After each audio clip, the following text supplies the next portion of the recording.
A very good morning to all of you. This is Rinki Singh. A very good morning to all of you. This is Rinki Singh and today we are going to start the chapter of class 9th. आज हम class 9th का chapter 14 पढ़ने वाले हैं जिस chapter का नाम है Natural Resources. ठीक है, आप सभी बच्चे जानते हैं जो क्लास 9 की it is the first YouTube class, हमने ऑनलाइन क्लास में इस चैप्टर को स्टार्ट किया था जिसके अंदर हमने इंट्रोडक्शन के बारे में एंड फर्दर आगे के टॉपिक्स के बारे में भी काफ़ी कुछ जाना था। बायोटिक की बात करें या आपने नेचुरल रिसोर्सेज में कौन कौन से रिसोर्सेज हैं उनके बारे में जाना था। इस क्लास के अंदर आज हम रेन तक के टॉपिक को कवर करेंगे। आप एनसीईआरटी बुक में देख सकते हो कि रेन के टॉपिक के बाद कौन से टॉपिक आ रहे हैं। इसके बाद के टॉपिक एयर पोल्यूशन है। ठीक है, तो यहाँ तक का जो टॉपिक है यहाँ तक आज की क्लास में हम कवर करेंगे। इसके अंदर सबसे पहले वैसे तो हम स्टार्ट कर चुके हैं बट इंट्रोडक्शन से आज हम स्टार्ट करेंगे और जानेंगे स्टार्टिंग से वो बच्चों के लिए जो बच्चे ने ऑनलाइन क्लास अटेंड नहीं करी थी, इसलिए इसको स्टार्टिंग से स्टार्ट करते हैं। तो सबसे पहले इंट्रोडक्शन की बात करें तो ना इंट्रोडक्शन किससे रिलेटेड होता है बच्चा? इंट्रोडक्शन होता है चैप्टर के नाम से रिलेटेड। चैप्टर का नाम क्या है? नेचुरल रिसोर्सेज, यानी कि प्रकृति द्वारा हमें जितने भी सोर्स मिलते हैं या जो भी स्रोत हैं प्रकृति द्वारा हमें प्राप्त होते हैं उनको नेचुरल रिसोर्सेज कहा जाता है। अगर मैं कहूँ chalk, book, television, refrigerator, is it the natural resources? क्या ये सब नेचुरल रिसोर्सेज है? नहीं, ये मेन मेड थिंग है, ये हमने खुद बनाई है, हमारे द्वारा मैन्युफैक्चर करी हुई थिंग है। तो नेचुरल रिसोर्सेज वो रिसोर्सेज होती है जो प्रकृति ने हमें दी है जिसके वजह से हम लाइफ सस्टेन कर पा रहे हैं। जैसे एग्जांपल नेचुरल रिसोर्सेज के क्या क्या हो सकते हैं? देखिए, नेचुरल रिसोर्सेज के एग्जांपल हो सकते हैं हवा, पानी, सूर्य की रोशनी या आप कहें सॉइल, एक प्रकृति कोयला जो होता है वो भी नेचुरल रिसोर्सेज है और पेट्रोलियम भी नेचुरल रिसोर्सेज है। But it is not our topic, आज हमारा ये टॉपिक नहीं है। That is the exhaustible, non exhaustible में आता है वो। आज का टॉपिक जो है हमारा वो टॉपिक है जो अबायोटिक में आता है। अबायोटिक मैंने आपको क्लियर करवाया था। अबायोटिक वो कंपोनेंट होते हैं जो प्रकृति द्वारा हमें प्राप्त हैं और निर्जीव हैं और जिनके वजह से हम लाइफ सस्टेन कर पा रहे हैं। अबायोटिक क्या है? प्रकृति द्वारा हमें प्राप्त हुए हैं और वो निर्जीव है। मिट्टी जीवित नहीं होती, पानी जीवित नहीं होता, सूर्य की रोशनी जीवित नहीं होती, ये सारी चीजें निर्जीव हैं और प्रकृति से हमें प्राप्त हुई हैं। इन्हीं को अबायोटिक कहेंगे और यही आपके नेचुरल रिसोर्सेज के आज के टॉपिक हैं। अगर मैं बात करूं कि पृथ्वी पर लाइफ सस्टेन, हम एकमात्र ऐसा प्लैनेट है पृथ्वी, अर्थ एक एकमात्र ऐसा प्लैनेट है जिसमें हम लाइफ सस्टेन कर पाते हैं। क्यों कर पाते हैं लाइफ सस्टेन? ऐसी उसमें कौन कौन से फैक्टर्स मौजूद हैं जिनके वजह से हम लाइफ सस्टेन कर पाते हैं? तो वही फैक्टर्स के बारे में आज हम जानेंगे और उसके कुछ टॉपिक्स को कवर करेंगे। तो इंट्रोडक्शन में आपने देख लिया अब कौन कौन से फैक्टर्स होते हैं। तो फैक्टर्स में आप क्या ले सकते हो? फूड हमें पृथ्वी पर मिल रहा है, पानी हमें पृथ्वी पर मिल पा रहा है, मिट्टी हमें पृथ्वी पर मिल रही है, ठीक है, हवा हमें पृथ्वी पर मिल रही है, सूरज की रोशनी हमें पृथ्वी से प्राप्त हो रही है। तो ये सारे कुछ फैक्टर्स हैं जिनकी वजह से हम लाइफ सस्टेन कर पा रहे हैं। ठीक है, अब उसको अगर वन वर्ड में, कुछ वर्ड्स में, अगर इन सारी चीज़ों को कुछ वर्ड्स में हम बटोरें तो हम क्या बोल सकते हो? एक होता है लिथोस्फीयर। ये सारे टॉपिक कवर हो चुके थे बेटा। लिथोस्फीयर वो सरफेस, आउटर क्रस्ट का जो एरिया होता है जिसमें हम सस्टेन कर पा रहे हैं। आप जमीन भी बोल सकते हो। अगर मैं साधारण शब्द में कहूँ तो जमीन का हिस्से को ही या आउटर क्रस्ट को, अर्थ आउटर क्रस्ट को हम लिथोस्फीयर कहते हैं। जमीन का जो सरफेस है दैट्स कॉल्ड द लिथोस्फीयर।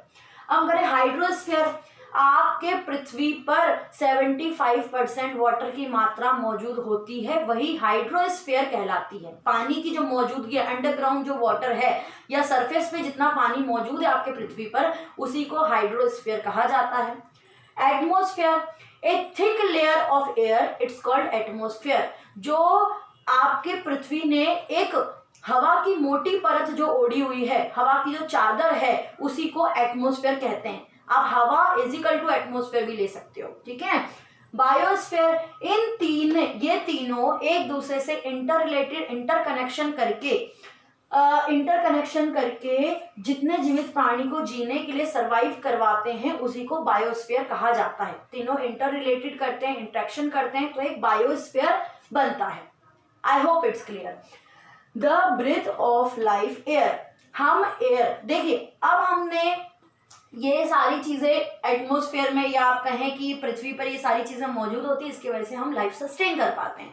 उसके अंदर जो पहला टॉपिक हम ले रहे हैं, मैंने बायोटिक अबायोटिक क्लियर करवाया था आज की क्लास में, यानी कि हमारी जो ये चैप्टर की क्लासेस रहेंगी उसमें हम अबायोटिक कंपोनेंट के 1 फैक्टर्स को पढ़ेंगे कि इन फैक्टर्स के वजह से हम लाइफ सस्टेन कर पाते हैं। तो पहला फैक्टर जो हमारा है वो एयर है, फिर हम रेन के बारे में पढ़ेंगे, फिर एयर पॉल्यूशन, ठीक है, ये सारे टॉपिक्स को हम कवर करेंगे।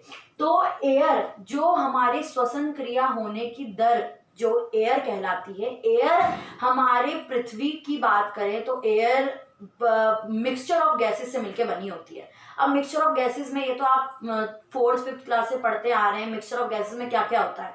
अगर मैं बात करूं एयर के अंदर कौन कौन सी गैसेस मौजूद होती है, तो एयर में कार्बन डाइऑक्साइड, ऑक्सीजन और आप कहें हाइड्रोजन, ठीक है, मतलब नाइट्रोजन, इस प्रकार की गैसेस जो है वो मौजूद होती है। लिथेन, मीथेन, बहुत सारी डस्ट पार्टिकल, वाटर वेपर, ये सारी चीज़ें एयर में मौजूद होती है। कितनी कितनी मात्रा में होती है? अगर मैं बात करूं नाइट्रोजन की, तो नाइट्रोजन जो होता है 78% नाइट्रोजन की मात्रा होती है। वहीं हम बात करें ऑक्सीजन की तो 21% ऑक्सीजन की मात्रा होती है।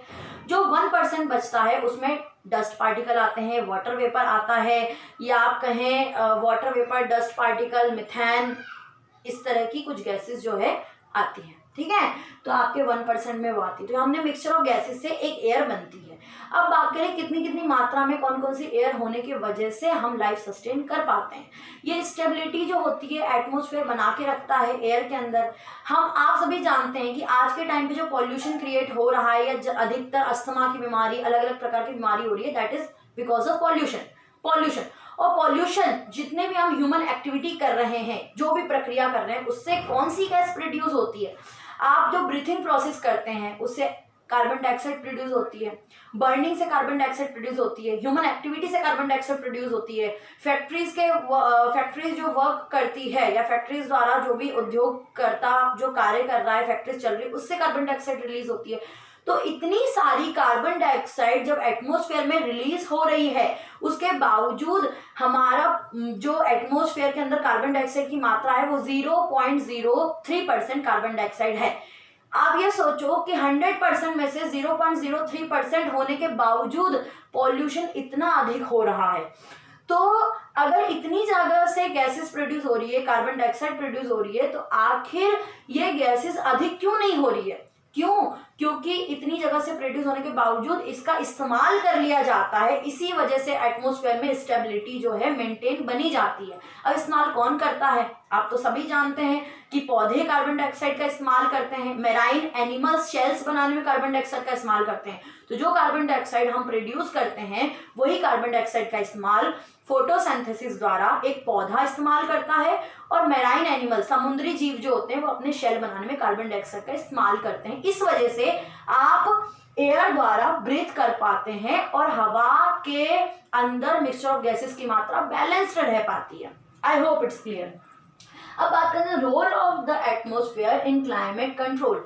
एटमॉस्फेयर का रोल क्लाइमेट कंट्रोल में अधिक होता है। अगर मैं बात करूं कि टेम्परेचर का अधिकतर हाई हो जाना, टेम्परेचर का लो हो जाना, ठीक है, ये सारे कंट्रोल एंड कोऑर्डिनेशन कौन करता है? एटमॉस्फेयर करता है। अब अच्छा, वो एटमॉस्फेयर ऐसा कैसे कर पाता है? तो इसके लिए एक एक्टिविटी दी गई थी जो कि हमने कंप्लीट भी करी थी। एक्टिविटी के अंदर अगर मैं बात करूं कि एटमॉस्फेयर के द्वारा ये सारी चीजें कंट्रोल हो रही है, यानी हवा का तेज होना, हवा का कम होना, या बरसात का आना, इस तरह की चीजें कंट्रोल हो रही है। तो उसके अंदर एक्टिविटी क्या थी बेटा? आपको 2 बीकर लेने थे। 2 बीकर में एक में सैंड की मात्रा और एक में पानी की मात्रा लेनी थी, और 3rd बीकर भी था, बट अब 2 इंपॉर्टेंट है तो उसको हम लेते हैं। तो जब इन तीनों को आपने 2-3 घंटे धूप में रखा तो कौन सी बीकर जो है वो ज्यादा गर्म हुआ? तो आप ये देखेंगे कि पानी वाला बीकर अधिक और जल्दी गर्म हुआ। तो इससे आपको क्या समझ में आता है कि अगर आपके सरफेस में लैंड है और वाटर है, एक तरफ लैंड है, लैंड का सरफेस है, और एक तरफ वाटर का सरफेस है, तो वाटर वाला सरफेस जो है वो देर से गर्म होगा और लैंड वाला सरफेस जल्दी गर्म होगा। ठीक है, क्या समझना है? लैंड का सरफेस, मिट्टी वाला जो सैंड की जो बोतल थी उसके अंदर सैंड वाला सरफेस जल्दी गर्म हुआ था, और वाटर वाला लेट गर्म हुआ था या कम गर्म हुआ था, अगर हम बात करें। तो इससे इसकी गतिविधि किस ओर जा रही है, ये जा रही है द मूवमेंट ऑफ एयर की ओर। तो अगर यहाँ पर हमने एक और चीज़ पढ़ी थी, क्या पढ़ा था कि सपोज कीजिए गर्मी का टाइम है और धीमी धीमी हवा चलने लगी, या आप कहें कि बरसात हो जाती है अचानक, तो आपको कितना अच्छा रिलीफ महसूस होता है। तो यही बोला जा रहा है कि एटमॉस्फेयर के द्वारा बरसात का होना, तापमान का कम या ज़्यादा होना, हवा में चलना, ये सारी गतिविधि एटमॉस द्वारा हो रही है। एटमॉस वो कंट्रोल कर रहा है। तो आखिर एटमॉस्फेयर कैसे कंट्रोल कर पा रहा है? एटमॉस्फेयर कंट्रोल कर पा रहा है because of due to the heating of the air. ये सारी चीज़ें किस वजह से कंट्रोल होती है? हवा के हीटअप हो जाने की वजह से, और या कहें वाटर वेपर बन जाने की वजह से। इस लाइन को रिपीट ध्यान से रखना।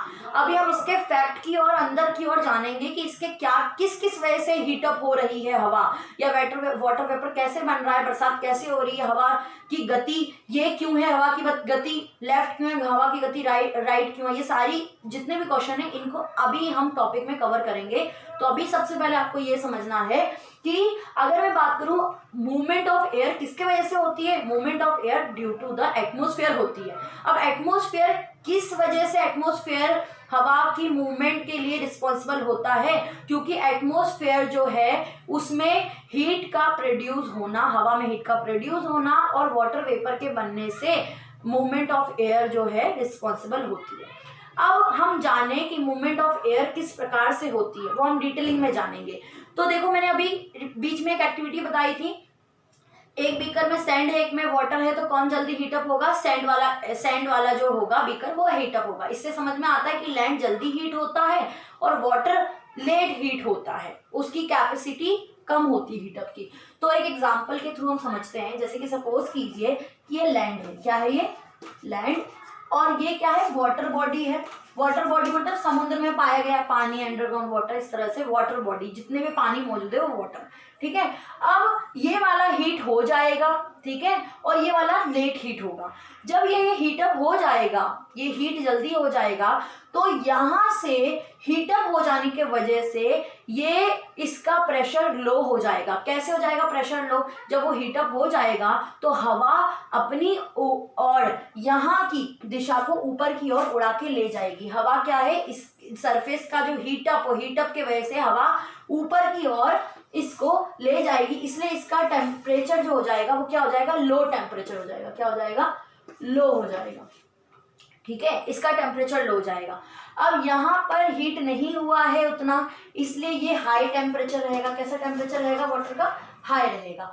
तो क्या होता है? हवा की गति जो होती है हाई टेम्परेचर से लो टेम्परेचर की ओर गति करती है। सूर्य जब डे का समय होता है, दिन का समय होता है, तो लैंड सरफेस जल्दी गर्म हो जाता है और वाटर सरफेस कम गर्म होता है। तो जल्दी गर्म हो जाने की वजह से उसमें हीट प्रोड्यूस होता है, हीटअप ऊपर की ओर होता है और हवा अपनी दिशा की ओर उस हीटअप को ऊपर की ओर ले जाती है। इसीलिए यहाँ का जो टेम्परेचर है वो लो टेम्परेचर हो जाता है। लैंड सरफेस का लो टेम्परेचर हो जाएगा, वाटर सरफेस का हाई टेम्परेचर रहेगा। इसीलिए हवा की गति क्या होगी? हाई टेम्परेचर से लो टेम्परेचर की ओर जाएगी, यानी हवा की गति ये इस डायरेक्शन की ओर जाएगी। एक बार और क्लियर कर लेते हैं, क्या बोल रही हूँ मैं? लैंड सरफेस हीट जल्दी होगा और हीट हो जाने की वजह से इसका जो एयर अपनी द्वारा यानी अपने साथ इस हीटअप की यहाँ की एयर को ऊपर की ओर ले जाएगा और यहाँ का टेम्परेचर लो टेम्परेचर हो जाएगा, ठीक है, लो हो जाएगा और यहाँ हाई रहेगा। तो हवा की गति हाई से लो की ओर बढ़ती है, ठीक है। अब हम बात करते हैं रात के समय क्या होता है। ये हमने गति बताई, हवा की गति कैसे रिस्पॉन्स कर रही है। तो हवा की गति सुबह के समय समुद्री एरिया से लैंड की एरिया की ओर ऐसे जाती है। अब रात के समय क्या होता है बेटा? रात के समय ठंडा मौसम होता है, ठीक है। अगर मैं बात करूं कि ठंडा कौन जल्दी हो जाएगा, तो लैंड सरफेस जल्दी ठंडा हो जाएगा और ये जल्दी ठंडा नहीं होगा, ठीक है। अगर ये जल्दी ठंडा नहीं हुआ यानी कि वाटर सरफेस जल्दी ठंडा नहीं हुआ है, तो फिर ये क्या रहेगा? इसमें गर्माहट की मात्रा रहेगी। अब गर्माहट की मात्रा अगर वाटर बॉडीज में रहेगी तो ये गर्माहट की मात्रा अगर वाटर बॉडीज में है तो गर्मी इसमें रहेगी और गर्मी होने की वजह से यहाँ की जो हवा होगी वो आप अपने साथ उस गर्माहट को लेकर चली जाएगी और यहाँ पर सरफेस क्या हो जाएगा, लो टेम्परेचर हो जाएगा। यहाँ का क्या हो जाएगा, लो टेम्परेचर हो जाएगा और यहाँ क्या हो जाएगा, हाई हो जाएगा। अब जब यहाँ पर लो और यहाँ पर हाई हो चुका है तो फिर हाई टू लो हवा जाएगी। कैसी जाएगी हवा, पहले ऐसे हवा जा रही थी वैसे हवा जाएगी, हाई टू लो हवा की गति चल जाएगी। इसलिए इसको आपको मेन क्या ध्यान रखना है, रात के समय हवा की गति समुद्र की ओर होती है और दिन के समय हवा की गति लैंड की तरफ होती है। इससे हमें हवा की गति को समझ में आता है। कोई डाउट होता है तो आप मुझे बोल सकते हो कमेंट बॉक्स में, मैं आपको क्लियर करवाऊंगी ऑनलाइन क्लास में। इसको आप ध्यान से समझें, कोई ज़्यादा कॉम्प्लिकेशन नहीं है। रेन की बात करें तो बरसात की अगर बात करें तो बरसात को तो आपने 6th क्लास में भी इस ऐसे चैप्टर्स को पढ़ा है कि बरसात कैसे होती है। अगर बहुत साधारण शब्दों में कहें तो जब सूरज की रोशनी एक वाटर बॉडीज में पड़ती है सुबह के टाइम, सूरज की रोशनी कहाँ पड़ेगी, वाटर बॉडीज में पड़ेगी। हम रफ कर देते हैं पहले, ये सूरज की रोशनी जो है वाटर बॉडी में पड़ती है तो ये हीटअप होने लगता है और हीट होने की वजह से ऊपर की ओर जाने लगता है हवा के साथ। हवा इसको अपने साथ ले जाती है वाटर बॉडीज की मात्रा को और वो वाटर वेपर बन जाता है। इसको वाष्पीकरण कहते हैं। वाटर वेपर ड्रॉपलेट जब धीरे धीरे ऊपर की ओर जाता है तो ये बादल का रूप ले लेता है और वो स्कार्टेड हो जाता है, बिछ जाता है, एक प्रकार से बादल का रूप ले लेता है। और जब ये बादल जो है, बादल में एक्सेस ऑफ वाटर की मात्रा बढ़ जाती है तब ये पानी की बूंद बन के नीचे की ओर जमीन की ओर बरस जाता है। इसी को बरसात कहते हैं। और जब ये तापमान अधिक हो जाता है, जैसे कि आपका सीजनल होता है, सर्दी का मौसम, गर्मी का मौसम, जब ये बहुत ज़्यादा हाई आप कहें कि ज़्यादा आपका बर्फीले समय की बात करें या विंटर की बात करें तो ज़्यादा ठंड में ये फ्रीज जब हो जाता है तो ये बरसात की जगह ओले गिराना शुरू कर देता है। ठीक है, इसके साथ आपकी क्लासेस कंप्लीट होती है। आई होप आपको ये सारी चीज़ें क्लियर होगी। अगर कोई डाउट होता है तो आप कमेंट बॉक्स में बोलें, मैं उन डाउट्स को सभी को क्लियर करवाऊंगी। I hope you understand this. If you like this video so like, comment and subscribe.